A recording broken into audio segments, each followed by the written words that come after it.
이 시간 하나님 말씀 함께 보시겠습니다. 오늘 본문 말씀은 신약성경 요한복음 1장 15절에서 18절까지의 말씀 함께 보도록 하시겠습니다. 신약성경 요한복음 1장 15절에서 18절까지의 말씀을 함께 교독하도록 하시겠습니다. 제가 먼저 봉독합니다.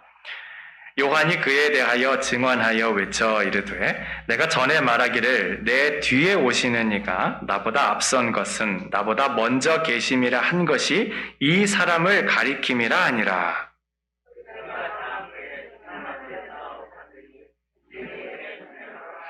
율법은 모세로 말미암아 주어진 것이요 은혜와 진리는 예수 그리스도로 말미암아 온 것이라.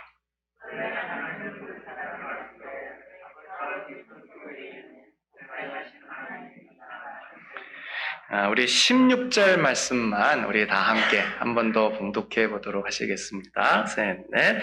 우리가 다 그의 충만한 데서 받으니 은혜 위에 은혜로라. 아멘. 참 꿈 많고 꽃 같던 자매가 있었습니다.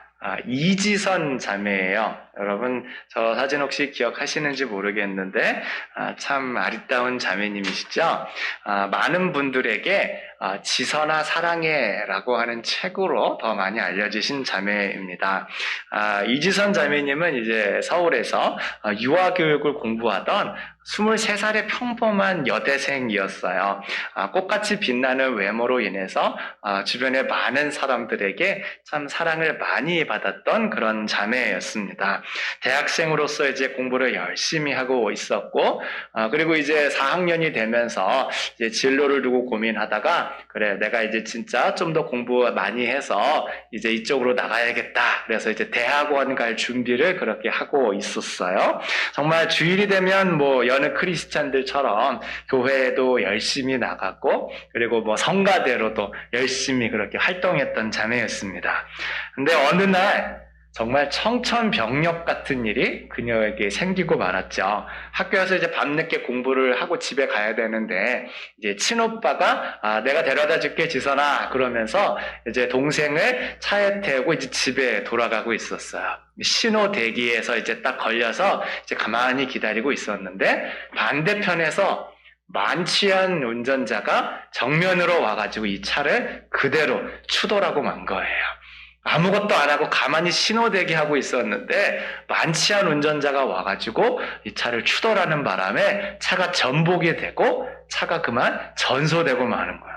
엄청난 불길이 일어나서 차가 불타게 되었습니다. 오빠분께서 이제 그 와중에 가까스로 정신을 차리고 보니까 그 동생분 지선 씨가 이제 온몸에 막 불이 붙은 채로 기절해 있는 거예요. 아무 정신도 없이 일단 동생을 꺼내야겠다는 생각으로 동생을 꺼내고 나서 그리고 자기 옷으로 일단은 불을 끄고 났는데 그리고 나서 그 차가 폭발하게 되었어요. 이 사건으로 인해서 이지선 자매는 3도 화상을 입게 됩니다. 전신의 55%가 아주 심각한 화상을 입는 그런 일이 일어나게 되었어요. 대부분 의사들은 이분 살기 어렵겠습니다. 이렇게 의학적으로 진단을 내렸고 정말로 기적적으로 살아난다고 해도 아마 사람의 형상으로 살기는 어려울 것입니다. 라고 그렇게 진단을 내렸어요. 그래서 그때 지선자매와 가족들은 정말 하나님만 붙들었다고 해요. 그래서 지옥 같았던 2개월간의 병원 생활을 마치고 집에 돌아왔는데 그 삶이 너무너무 힘들었다는 거예요. 이식한 피부가 당겨가지고 너무너무 간지러울 뿐더러 이게 피부 이게 다르니까 이게 몸이 자꾸 돌아가는 거예요. 그러다 보니까 척추가 휘게 되어서 이건 정말 말할 수 없는 고통이 지선 자매에게 닥쳐왔다고 합니다. 그래서 너무 힘들어서 하나님께 하루는 이렇게 기도했대요. 하나님, 저 너무 오래 살게 하지는 마세요. 얼마나 힘들었으면 그 23세 꽃다운 자매가 하나님, 저 너무 오래 살게는 하지 마세요. 그렇게 기도를 올렸다는 거예요. 근데 지선자매는 그 어려운 시간들을 이겨내고 정말 꾸준히 재활을 해서 기적적으로 정말 생활이 다시 가능하게 되었어요. 그리고 사고 후에 처음으로 글을 썼는데 이렇게 글을 썼답니다. 우리 글 좀 올려주세요. 네. 모든 걸 잃은 것 같지만 아무것도 할 수 없게 돼버렸지만 가고 싶은 교회도 성가대도 학교도 마음대로 갈 수 없지만 그렇게 모든 걸 잃은 것 같지만 약함 가운데 상처투성이 몸 가운데 짧아진 손가락에도 하나님은 생명을 주시고 소망을 주시며 날마다 하나님을 향해 손들고 찬양하고 싶은 마음을 주십니다. 내가 기도했던 모습은 아니지만 하나님은 삶을 누리게 하시며 큰 일보다는 의미 있는 일을 하게 하실 것을 믿습니다. 지선이는 축복받은 사람입니다. 이게 사고 후, 재활 후에 처음으로 지선 자매님이 쓴 글이에요. 그 뒤로 이제 지선 자매님이 그래 나 같은 사람을 돕는 일을 좀 하고 싶다. 그래서 공부를 더 하고 우리 저기 LA에 있는 저기 UCLA에서 우리 사회복지학 과정으로 박사 과정을 마치고 지금은 한동대학교에서 그렇게 교수로서 임용돼서 후진들을 양성하고 있다고 합니다. 이 지선 자매님이 자기의 삶에 대해서 이렇게 말씀하셨어요. 삶은 선물입니다. 하나님께서 고난 가운데 자기에게 선물을 주셨다고 고백해요. 제가 나누는 이야기들이 여러분들에게 작은 선물이 되길 바랍니다. 여러분 참 은혜로운 간증 아니에요? 예수님께 은혜를 받은 삶이 바로 이러한 삶이 아닐까요, 여러분? 절망 속에서도 새로운 소망을 발견하고 두려움과 불안 속에서도 결코 그 희망의 끈을 놓지 않는 것. 우리 예수님의 은혜로 덧입혀지면 이러한 삶이 되어지는 줄로 믿습니다. 오늘 본문 16절 말씀 우리 다시 한번 합독해 보실까요? 시작. 우리가 다 그의 충만한 데서 받으니 은혜 위에 은혜로라. 아멘. 사도 요한이 자기의 삶을 돌아보았을 때 예수님께로부터 은혜 위에 은혜가 덧입혀진 그러한 삶이었습니다. 이렇게 믿음으로 고백하고 있는 거예요. 우리의 삶도 마찬가지입니다, 여러분. 우리가 어떠한 상황에 있던지 간에 예수님께서 부어주시는 그 은혜 위에 은혜가 우리에게 덧입혀지면 우리도 지선자매와 같은 그런 너무나도 감동적이고 너무나도 귀한 그러한 삶을 얼마든지 살아낼 수 있게 되어질 줄로 믿습니다. 제가 이 말씀 묵상하는데 정말 오늘날 우리 교회와 우리 사회에 정말 우리 예수님의 이 은혜 위에 은혜가 부어져만 하겠구나 하는 그런 깊은 생각이 들었어요. 왜냐하면 이번 팬데믹으로 인해서요, 얼마나 많은 분들이 불안해하고 절망에 빠져 있고 슬픔 가운데 빠져 사는지 몰라요. 그런데 그걸 어떻게든지 이겨내보려고, 해소해보려고 하는데 이게 잘 안 되잖아요. 그러니까 더 많이 힘들어하고 더 많이 괴로워하고 더 인간적인 방법과 더 세상적인 그런 방법들을 쓰는 것을 너무나도 많이 경험을 합니다. 작년 4월 정도였을 거예요. 여러분, 팬데믹이 이제 본격적으로 막 그렇게 퍼져나갈 때 상황 기억해요? 그때 전 세계적으로 사재기 광풍이 불었었습니다. 기본적으로는 마스크 대란이 있었잖아요. 그러니까 뭐 어디를 가도 마스크를 구할 수 없는 거예요. 사람들이 막 불안한데 이거 어떻게 할 수 없으니까 야 일단 좀 쟁여놓고 보자. 그래서 너도 나도 마스크를 사는 바람에 마스크를 구할 수가 없는 거예요. 맨날 평소에는 거들떠보지 않던 마스크였는데 이제는 마스크를 뭐 웃돈 줘도 구할 수 없는 그런 상황이 벌어지고 만 거예요. 큰 마켓이든 작은 그로서리 마켓이든 구할 수가 없는 거예요. 그러니까 우리 한국 분들 중에서는 한국에 연락해가지고 마스크 좀 보내주세요. 어떻게 쓴지 지금 마스크를 구해야 되니까는 뭐 운송비 이런 거 내가 다 될 테니까는 일단 구하신 대로 좀 많이 보내줘요. 그래가지고 한국에서 그렇게 막 마스크를 그렇게 구해온 분들도 얼마나 많이 있는지 몰라요. 저도 이제 참 많은 어려움이 있었는데 그때는 구하지 못했었죠. 다른 분들 막 마스크 쓰고 다니는데 저는 이제 그냥 천으로 이렇게 가리고 다니고 마스크를 구할 수가 없으니까 가능하면 집에 머물고 있고 그랬던 기억이 나요. 그리고 또 사재기를 하는데 휴지랑 물을 사재기했던 거 여러분 기억나시지요? 저도 그때 깜짝 놀랐는데 코스트코 한번 갔었는데 그 섹션 전체가 다 텅텅 비어 있는 거예요. 야, 저도 그런 거 처음 보고 이게 팬데믹이구나. 정말 실감 많이 했어요. 사람들 막 휴지 챙겨가는데 다들 카드 째려보는 거예요. 저 사람 혹시 2개 가져간 거 아니야? 막 그러면서 막 물통도 막 저 사람 몇 개 더 가져간 거 아니야? 막 서로 막 카드 째려보면서 하나 더 가져갔으면 으악! 막 이렇게 막 소리 지르고 막 거기서 진짜 살벌하더라고요. 팬데믹이 이런 거구나. 저도 그때 많이 느꼈습니다.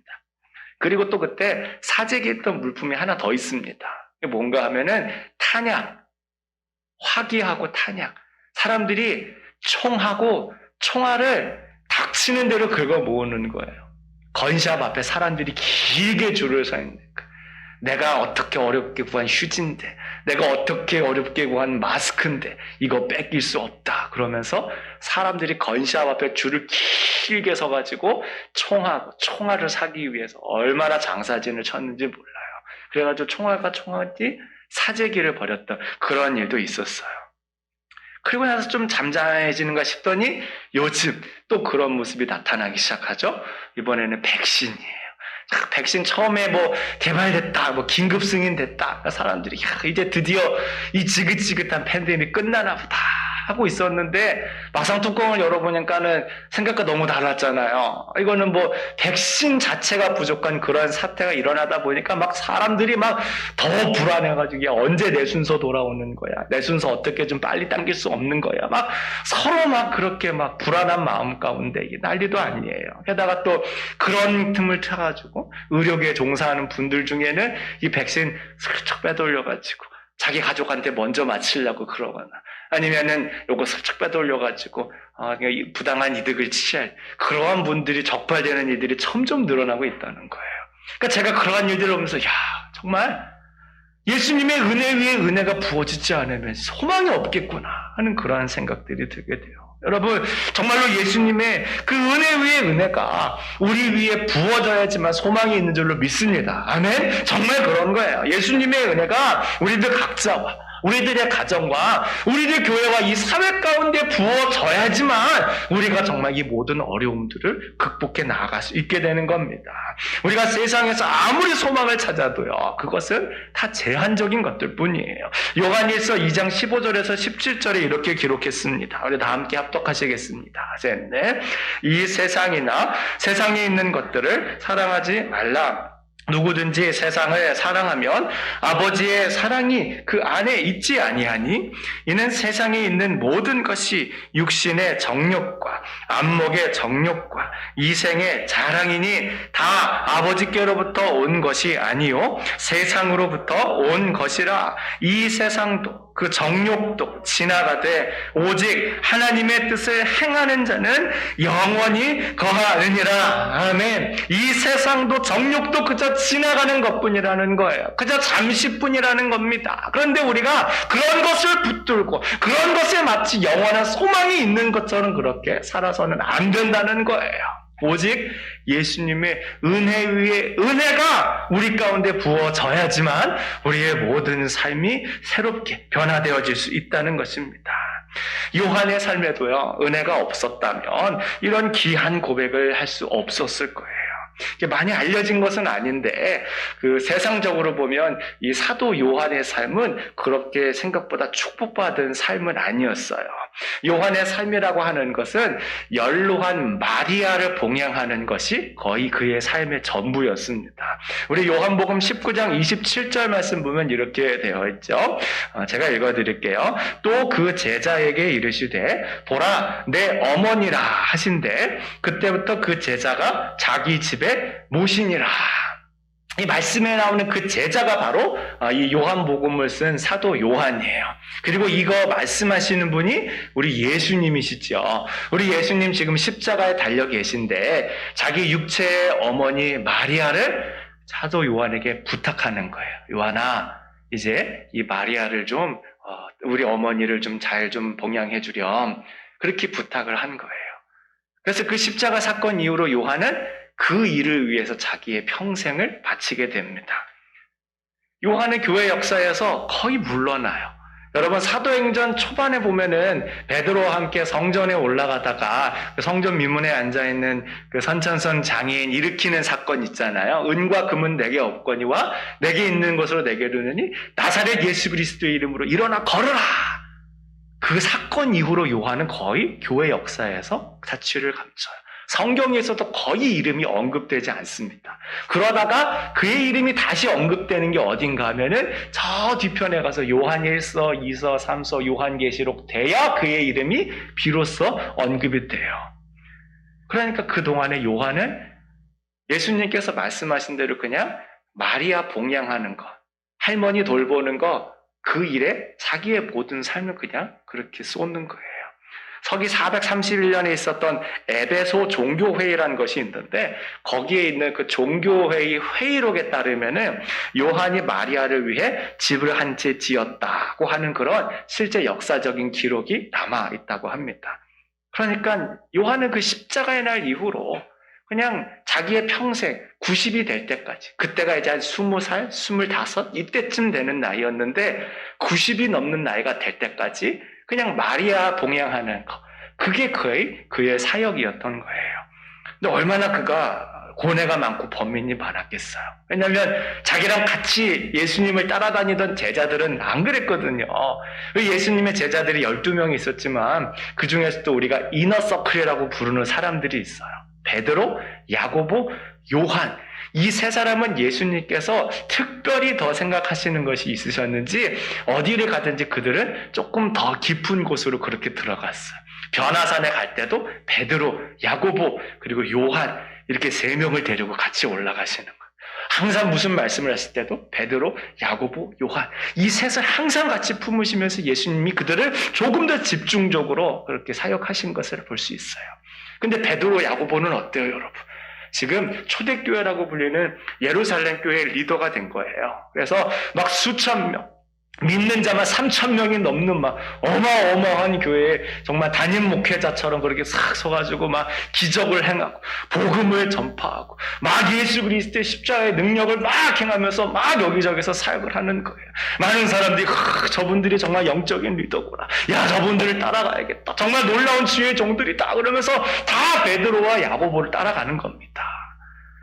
근데 가장 혈기가 넘치고 가장 이게 저리고 보아너게라고 불릴 정도로 우레의 아들이라고 불렸던 이 요한은 나이든 할머니 마리아 챙기는 거, 이게 그의 삶의 거의 전부였어요. 그러니까 그의 마음 가운데 고뇌와 번민이 없었겠어요? 우리도 보면 그렇잖아요. 세상에서 예를 들면 뭐 삼총사 이렇게 맨날 어울려 다니던 친구들, 아니면은 뭐 칠공주 그래가지고 막 같이 어울려 다니던 사람들이 있는데, 다른 사람들은 다 막 뭐 사모님 뭐 이렇게 되고 막 뭐 1년에 막 10만 불, 20만 불, 30만 불씩 벌고 막 그러는데, 나는 그냥 막 힘들게 그로서리에 맡겨서 막 책가 삑삑 찍고 있고 이러면은 마음 가운데 고민이 없겠어요? 야, 그때는 우리 다 같이 다녔는데 왜 이렇게 다른 삶이 되었을까? 뭐지? 하는 그러한 자괴감이 분명히 그 안에 들 거예요. 요한의 마음에도 그런 마음이 틀림없이 있었을 건데, 그런데 요한은 그렇게 고백하지 않는 거예요. 요한은 뭐라고 고백해요? 나의 삶은 예수님의 은혜가 덧입혀진 삶입니다. 그 은혜 위에 은혜가 부어진 삶이라고 고백하는 거예요. 세상적으로 볼 때는 그렇게 성공한 삶이 아닙니다. 별로 대단한 것도 없어요. 뭐 엄청난 업적을 이룬 것도 아니에요. 그냥 할머니 한 분 이렇게 모시고 다는 게 자기 삶의 전부였지만, 자기가 고백하기로는 그게 아닌 거예요. 저의 삶은요, 예수님의 은혜 위에 은혜가 덧입혀진 그러한 삶이었습니다. 실제로 주님의 은혜가 그의 삶 가운데 덧입혀졌기 때문에 그가 세상적인 관점으로 자기의 삶을 바라보지 아니하고 늘 주님 안에서 기쁨과 감사함으로 그렇게 섬기며 나아갈 수 있었던 거예요. 이재철 목사님도 이 부분에 대해서 이렇게 말씀하세요. 요한의 마리아 봉양은 주님께서 요한에게 내리신 크다큰 은총이었던 것이다. 그 사실을 깨닫고 나니 세상이 새롭게 보였고 절망적인 현실 속에서도 미래에 대한 소망을 품게 되었다. 정말 그래요, 여러분. 성경에도 보면 하나님의 은혜가 있었기 때문에 모든 어려움을 이겨내고 소망으로 살았던 사람이 있습니다. 우리가 잘 알고 있는 스데반 집사님이 바로 그런 분이에요. 사도행전 6장 8절에 스데반이 은혜와 권능이 충만했다 말씀하고 있어요. 예수님의 은혜가 충만한 것이 스데반 집사님이에요. 그러니까 그 얼굴이 천사와 같은 분이 될 수 있었던 겁니다. 심지어 자기를 향해 돌을 던지는 사람이 있다고 할지라도 천사의 얼굴을 할 수 있었던 거예요. 정말 그 어떤 어려움에 처해 있다고 할지라도 여러분 세상적으로 보면은 가장 비참한 사람, 저주받은 사람 아닙니까? 그 젊은 나이에 돌에 맞아가 죽고 막 아이고 그냥 조용히만 있으면은 아무 일도 안 당할 텐데 그냥 그 예수 얘기만 안 하고 그냥 가만히 있기만 했어도 얼마든지 잘 살 수 있는 사람이었는데 그냥 그렇게 예수 그러다가 돌 맞아 죽었어. 세상적으로 보면 얼마나 불쌍한 인생이에요. 그런데 그게 아닌 거예요. 스데반 집사님은 은혜가 충만했기 때문에 늘 하나님과 동행하고 천사의 얼굴을 하며 이 땅 가운데 그렇게 사시다 주님께로 가실 수 있었던 거예요. 또 바울도 자기의 삶에 대해 뭐라고 고백합니까? 우리 한번 읽어보실까요? 고린도전서 15장 10절입니다. 네. 내가 나 된 것은 하나님의 은혜로 된 것이니 내게 주신 그의 은혜가 헛되지 아니하여 내가 모든 사도보다 더 많이 수고하였으나 내가 한 것이 아니요 오직 나와 함께 하신 하나님의 은혜로다. 아멘. 그의 삶이 세상적으로 보면 얼마나 안 좋은 삶이었어요, 여러분. 그냥 그대로만 있었으면 이거 완전히 성공가도를 갈리는 초엘리트 코스 아닙니까? 그냥 그렇게만 가면은 사회적으로 존경받고 돈도 많이 벌고 유명해지고 그냥 그의 인생이 완전 피는 거예요. 그런데 그거 다 내려놓고 예수님을 따라갔어. 그러다 보니까 막 핍박도 받고 매도 맞고 감옥에 갇히기도 하고 억울한 누명을 쓰기도 하고 사람들에게서 살해 위협도 받고 그리고 몸에 막 질병도 있고 막 여러 가지 어려운 일들은 그거 다 겪었어요. 세상 사람들 눈을 보면 야, 저 사람 미쳤다. 그냥 저렇게만 가면은 잘 살 텐데 왜 그 길 놔두고 다른 길 가가지고 저 고생을 하냐. 그럴 것 같은데 바울은 그렇지 않은 거예요. 저는 하나님의 은혜를 입은 사람입니다. 저의 저된 것은 하나님의 은혜입니다. 주님의 은혜 위에 은혜가 덧입혀진 사람입니다. 그렇게 고백하며 나아갔던 겁니다. 사랑하는 여러분, 오늘 우리에게 또 이런 고백이 있어지게 되기를 주님의 이름 축원드립니다. 정말 예수님의 은혜 위에 은혜가 우리 가운데 덧입혀진 그런 인생이 될 수 있기를 우리 주님의 이름으로 축원드립니다. 우리 가운데 문제가 있으신 분 있으십니까? 절망이 있으신 분 있으세요? 어려운 일 있으신 분 있으십니까? 우리 주님께서 은혜 위에 은혜를 부어주시면 그 모든 것들이 해결되어짐을 믿고 우리 주님을 굳게 붙들며 나아가는 저와 여러분 다 되실 수 있기를 우리 주님의 이름으로 축원드리겠습니다. 또 우리는요, 예수님이 부어주시는 이 은혜 위에 은혜를 온전히 받도록 해야 돼요. 16절 말씀 보면은 우리가 예수님께서 우리에게 자꾸만 은혜를 덧입혀 주신다고 하는 것을 우리가 알 수 있어요. 우리 16절 한 번 더 합독하실까요? 시작. 우리가 다 그의 충만한 데서 받으니 은혜 위에 은혜로라. 여기 제가 빨간색 쳐놨죠. 위에라고 하는 것은요, 그 헬라어 원어로는 이제 안티인데 신약 성경에는 뭐뭐뭐 대신에라고 하는 그런 뜻으로 많이 쓰이는 말이에요. 그러니까 이 말씀 다시 보면 예수님께서 우리에게 은혜 대신에 은혜를 부어주신다. 그런 뜻으로 볼 수 있는 거예요. 그게 무슨 말이겠어요? 주님께서 우리에게 한 번 은혜 주시면 그거 가지고 그냥 이렇게 쭉 사는 게 아니라 그 은혜 대신에 또 은혜 부어주시고 또 그 은혜 대신에 또 은혜 부어주시고 또 그거 대신에 새로운 은혜를 우리에게 부어주시니까 매번 새로운 은혜로 우리 주님과 함께 살아가라고 주님께서 말씀하시는 거예요. 여러분, 우리 가운데 은혜가 필요 없는데 예수님께서 야, 또 줄게 이러시겠어요? 그게 아닌 거예요.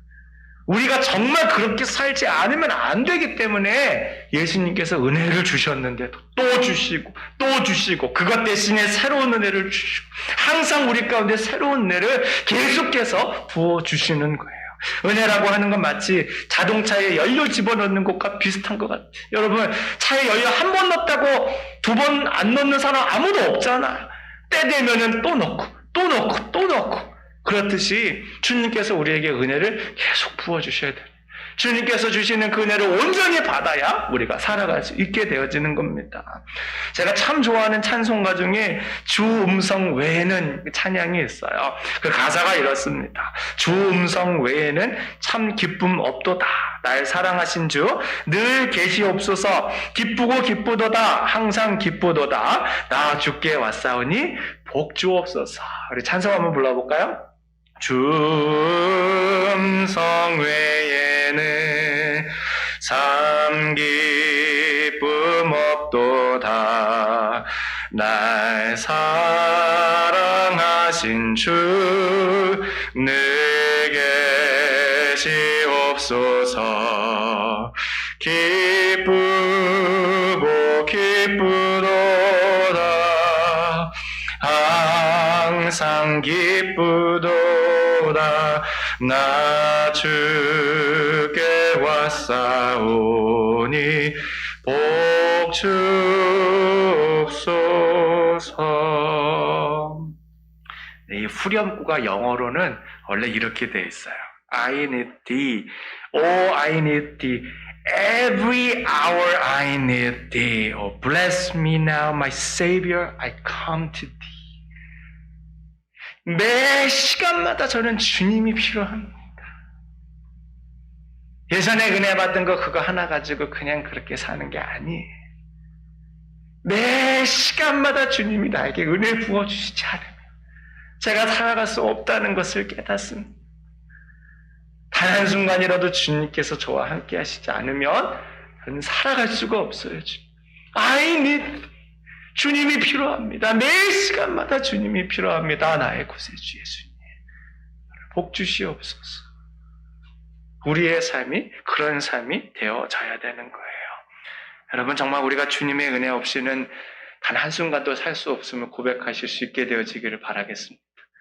세상적으로 돈 없으면 한순간도 못 사는 거지 무슨 이게 아니라 정말 주님께서 주신 이 은혜 위에 은혜가 없이는 단 한순간도 살아갈 수 없음을 고백하시면서 정말 주님의 은혜로 그렇게 살아가시는 우리 모두가 되었으면 좋겠어요. 주님의 은혜를 받은 사람은 어떤 모습이냐? 여러 가지 모습이 있지만은 크게 두 가지의 모습이 나타납니다. 우리 첫째 한번 보실까요? 셋, 넷. 겸손이에요, 겸손. 우리들이 예수님의 은혜로 충만하면 가장 먼저 우리에게 나타나는 모습이 겸손의 모습입니다. 야고보서 4장 6절 말씀 보시면 더욱 큰 은혜를 주시나니 그러므로 이랬을 때 하나님이 교만한 자를 물리치시고 겸손한 자에게 은혜를 주신다 하였느니라 기록하고 있습니다.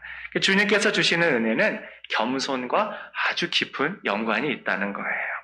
보면 우리가 교회에서도 정말 은혜를 많이 받으신 분들이 겸손해요? 아니면 교만해요? 두말할 것도 없이 겸손하지. 다른 거 없어요. 왜냐하면 내가 하나님 앞에 얼마나 죄인이고 또 얼마나 부끄럽고 얼마나 연약한지가 정말 실질적으로 느껴지기 때문에 겸손해질 수밖에 없는 거예요. 그리고 주님께서 이러한 사람에게도 그 은혜 위에 은혜를 부어주시고 이러한 사람을 위해서도 십자가에서 모든 것을 다 쏟아주셨구나. 이게 실제로 느껴지기 때문에 겸손해질 수밖에 없는 것입니다. 근데 그러다가도 종종 이제 은혜가 떨어지는 때가 있잖아요. 그러면은 귀신같이 알고 이 안에서 교만이 확 이렇게 올라오는 거예요. 뭐 누가 시킨 것도 아니에요. 그런데 막 교만이 안에서 확 올라가지고 나를 자랑하고 싶어하고 나를 높이고 싶어하고 내가 이런 사람이다 이러고 싶어하는 마음들이 막 속에서 그렇게 올라올 때가 참 많이 있어요. 베드로전서 5장 2절에 베드로가 말합니다. 이것이 하나님의 참된 은혜임을 증언하노니 너희는 어떻게 해야 돼요? 이 은혜에 굳게 서라. 왜 은혜에 굳게 서라고 이야기하시는 거예요? 은혜에 굳게 안 서면 언제고 우리가 넘어지고 교만해질 수 있기 때문에 그런 거예요. 은혜 위에 굳게 서고자 매일 우리의 마음을 다 잡지 않으면 우리의 삶은 너무나도 연약해서 쉽게 넘어지고 교만해지고 마는 것입니다. 우리가 교회 일 할 때도요, 겸손하게 해야 주님의 일들을 잘 감당할 수 있는 거예요. 여러분, 저에게 만약에 교회 일을 잘하는 것이 있고 겸손하게 하는 것이 있는데 어떤 걸 선택하라 그러면 저 두말할 것도 없이 겸손하게 하는 일이라고 생각할 거예요. 여러분, 교회 일은요, 세상 일하고 다릅니다. 세상에서는 어떤 게 더 좋은 거예요? 겸손하지 않아도 일을 잘하면 좋은 거예요, 세상에서는. 대부분 그러지 않습니까? 여러분, 직장에서도 진짜 무슨 보스나 매니저가 성질은 더러워요. 그런데 일은 확실하게 처리해요. 그러면은, 어쨌든 일은 확실하게 처리하니까 그냥 그러면서 그 사람 인정해 줍니다. 그런데 보스나 매니저가 너무 사람이 좋아요. 너무 겸손해요. 그런데 일은 진짜 못해요. 막 맨날 막 여기저기서 사고 나고 막 문제 터지고 막 그러면은 앞에서는 사람은 참 좋아. 근데 뒤에서는 사람은 좋은데 그냥 그뿐이야. 맨날 일 터뜨리고 막 뭐 할 수가 없어. 세상에서는 겸손한 것보다는 일을 잘하는 거를 훨씬 더 많이 쳐줘요. 근데 교회에서는 그렇지 않아요. 우리의 영적 생활에서는 그렇지 않아요. 겸손한 게 최고예요. 최악이 뭔가 하면은 겸손하지도 않은데 일을 잘하는 거. 이게 최악이에요. 아니 목사님, 겸손하지도 않은데 일을 못하는 게 최악 아닌가요? 근데 그거는 좀 나은 거예요, 사실. 왜냐하면 겸손하지도 않은 사람이, 교만한 사람이 일을 못하면 본인이 깨닫거든요. 야, 이거 안 되겠구나. 내가 교만해서 이런 거구나. 깨닫거든요. 근데 교만한 사람이 일을 잘하면요, 깨닫지를 못하는 거예요. 평생 그냥 그렇게 갑니다. 하나님의 은혜 이런 것도 생각 안 하고 역시 내가 하니까 되는 거 봐. 이게 다 봐. 세상에서 그것만큼 나쁜 게 없는 거예요. 겸손하지도 않은 사람이 일을 잘하면 그냥 그대로 끝까지 간다니까요. 우리 교회에서는 그렇지 않은 거예요. 주님의 은혜로 사는 사람은 그래서는 안 되는 겁니다. 겸손하게 주어진 일을 최선을 다해 감당해야 되는 거예요. 우리 예수님만 봐도 그래요, 여러분. 예수님께서 뭐 교만하게 십자가 지신 적 있으세요? 한 번도 없으시죠. 이게 어쨌든 뭐 십자가면 지면 되는 거 아니에요? 그렇지 않아요. 겸손하게 십자가를 지는 게 우리 예수님의 모습인 거예요. 어쨌건 저쨌건 십자가만 지면 우리의 죄 용서되는 거 아니에요? 그렇지 않아요. 주님의 방법으로 십자가를 지는 것이 그게 진짜 우리를 구원하는 은혜가 되는 거예요. 세상적인 방법으로 힘과 권력과 세상적인 모략과 사람들 인맥 이런 거 통해 가지고 탁 일만 되면은 역시 주님의 일입니다. 됐습니다. 그게 아니에요. 묵묵히 주님의 방법으로 겸손히 십자가를 지고 걸어가는 거, 그게 진짜 우리 예수님의 방법인 것입니다. 빌립보서 2장 8절에도 말씀하셨어요.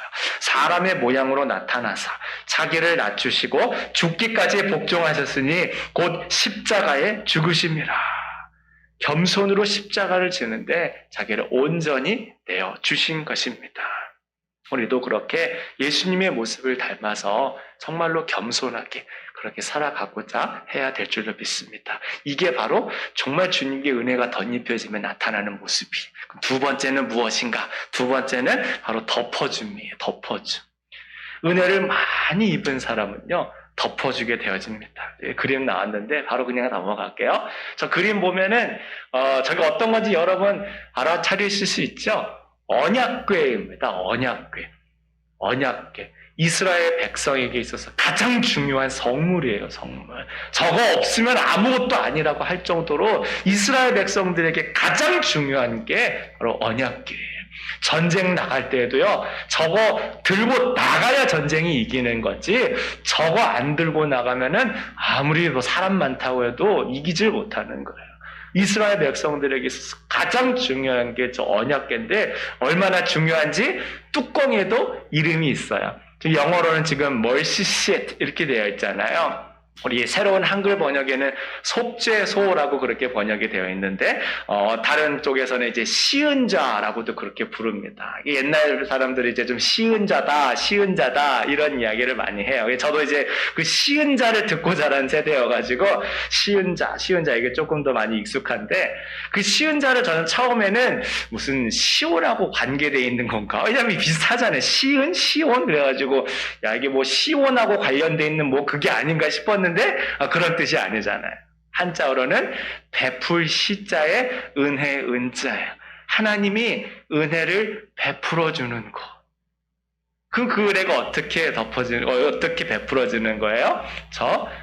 언약궤 뚜껑을 통해서 하나님께서 그 은혜를 베풀어 주시는 거예요. 저 뚜껑도 원어로는 카파르라고 하는데 덮어준다라고 하는 뜻을 갖고 있어요.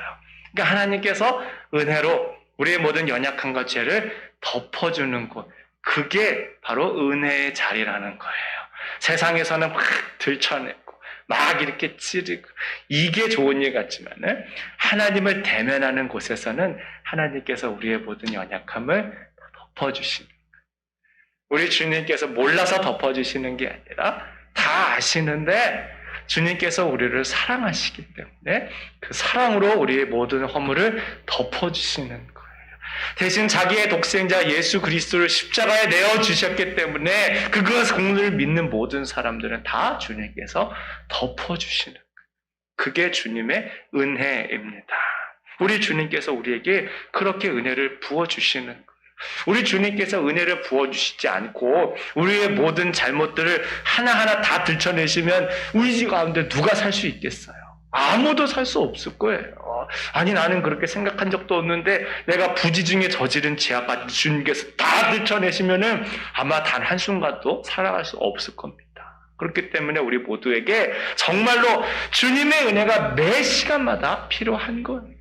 주님께서 은혜 위에 은혜를 우리 가운데 그렇게 부어주셔야 정말 우리를 덮어주시는 은혜가 있어야 우리 모두가 그렇게 살아갈 수 있는 거야. 그리고 그 은혜를 받은 우리도 정말 우리 옆에 있는 사람들, 우리 교회 식구들, 우리 모든 사람들, 이웃들 이런 사람들을 덮어줌으로써 우리 주님의 그 은혜를 흘려보내는 삶을 살아갈 수 있게 되는 겁니다.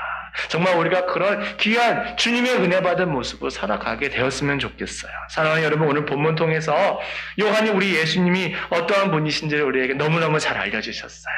은혜 위에 은혜를 부어주시는 분. 그리고 본인의 삶도 세상적으로 보면 아무것도 아닌 삶이지만 하나님께로 은혜 위에 은혜를 받은 그런 삶이라고 고백하고 있습니다. 우리 가운데도 주님께서 그런 은혜를 많이 부어주셔서 정말 우리가 이 어려운 시기, 힘든 시기를 주님께서 주시는 이 소망으로 나아가게 되어지기를 다짐하시는 저와 여러분 다 되시기를 주님의 이름 축원드리겠습니다. 우리 시간 함께 찬양하고 기도하기를 원합니다. 우리 은혜로다 우리 복음성과 함께 찬양하고 정말 우리 하나님의 그 은혜 위에 은혜가 우리 가운데 부어져서 정말 우리가 정말 살아갈 수 있도록 주님 인도하여 주옵소서. 함께 기도했으면 좋겠습니다.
기도하겠습니다. 정말 우리 주님의 그 은혜 위에 은혜가 우리 가운데 부어져서 우리 모두가 다 그 소망으로 살아갈 수 있도록 인도하여 주옵소서. 함께 기도하도록 하겠습니다. 함께 기도합니다. 은혜가 많으신 것 같습니다. 정말 우리 주님께서 우리가 은혜 위에 은혜를 덮여주시고 우리 모두가 다 살아갈 수 있도록 주님 인도하여 주옵소서.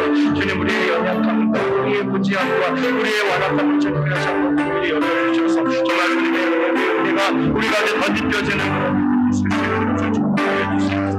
아버지 하나님 정말 우리가 힘들고 열심히 살아가면서 아버지 하나님 정말 우리가 시달리지 아니하고 불안과 좌절 가운데 시달리지 아니하고 정말 우리 주님께서 보여주신 은혜를 붙들고 나아가는 사람들을 수 있도록 주 역사하여 주옵소서. 우리 주 하나님 정말 우리 주님께서 부어주신 은혜로 살아가는 모두가 되어주시도록 도와주시옵소서. 정말 한순간도 우리 주님의 은혜가 없으면 살아갈 수 없는 것을 고백하는 우리 믿음의 성도들이 되어주시도록 우리 주님께서 도와주시고 주님 우리 교회 역시 우리 주님께서 충만한 은혜 위에 은혜 부어주셔서 정말 우리 주님의 은혜와 사랑이 넘쳐나는 교회가 되어주시도록 우리 주님께서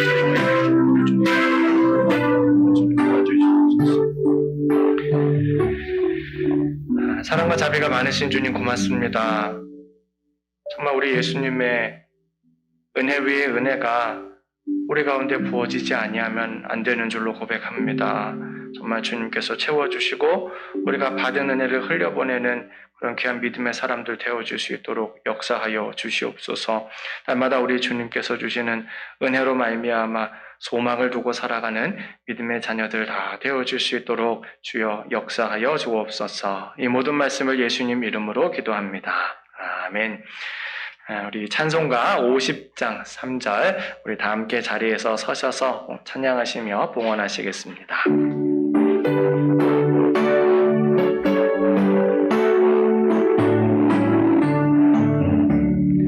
내게 있는 모든 것을 주를 위해 드리네. 주의 성령 충만하게 내게 내려주소서. 주께 드리네. 주께 드리네. 사랑하는 구주 앞에 모두 드리네. 아멘. 함께 기도하십니다. 사랑과 자비가 많으신 주님 참 고맙습니다. 이 시간 주님께서 저희들에게 주신 모든 것들 가운데 일부를 돌려드립니다.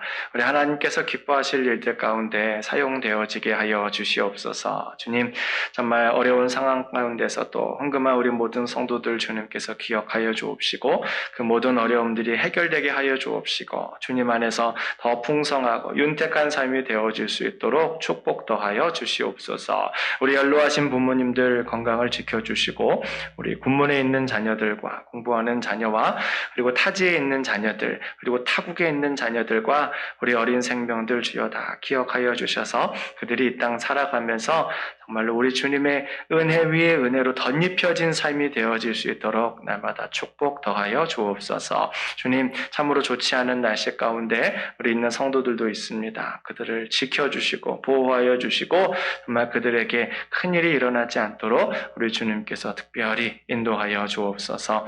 정말 우리 주님께서 날마다 저희들을 돌보실 것을 믿으며 평안할 수 있는 우리 모두가 되어질 수 있도록 인도하여 주시옵소서. 이제는 우리 주 예수 그리스도의 은혜와 하나님 아버지의 무한하신 사랑과 성령님의 내주 충만 역사 교통하심의 은혜가 예식을 마치고 세상을 향해 파송되어져 나아가는 우리 모든 성도들과 가정과 일터와 우리 교회와 이 사회 위에 이제로부터 영원토록 함께 있을지어다. 아멘.